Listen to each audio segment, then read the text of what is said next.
July 24th, 2022, Blue Lunar Hand Day. I polarize in order to know, stabilizing healing.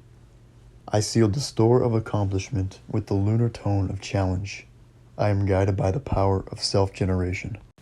Dad, a man who puts your needs above his own, is never far from the phone, to call and check in, cook breakfast or tuck you in.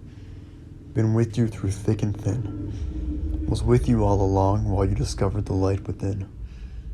Father, a word that only means as much as the man in your life, and to me it means a lot.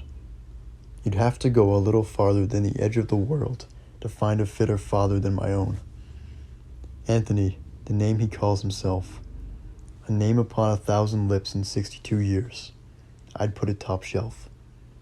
Who can compare when everyone is different? But is it fair play to say that he's the best in the world, at least today? To me, yes, the best. Happy birthday, Dad. Today's galactic affirmation, guided by healing, is so appropriate on this day, as both my father and myself are recovering from a devastating experience with Roundup glyphosate poisoning, due to the fact we use contaminated hay on our garden beds. We both have lost at least 10 pounds in the last 3 weeks. This glyphosate poisoning affected us in different ways, as my dad lost all control over bodily functions, and I was left with aching joints, every day a different part of my body. I am writing this as we both drink water purified by chlorine dioxide, suggested by the brilliant Dr. Seneff for destroying the evil chemical glyphosate. We have no doubt after our experience that the beauty of the human condition is being diluted daily from such chemical contamination in lesser doses. This is not noticed by the general public as it accumulates slowly, and its effects are then blamed on the concept of viruses, etc. Genetically modified organisms, plants whose DNA has been altered to contain and tolerate glyphosate, and animals who have been treated with pharmaceuticals since birth to be able to tolerate eating such plants, all contribute to the profound sickness present today. This sickness has been present for a long time, but in the last 2 years, a lot of attention has been drawn to it under a different name to push a different agenda.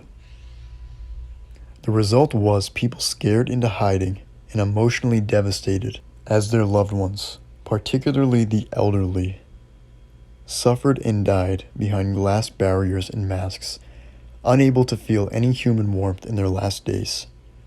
Beautiful people, beautiful souls, clamoring for direction, but lost in their belief and faith in corrupt institutions and faulty models, which exist solely for the gradual and all-pervading devastation of mankind.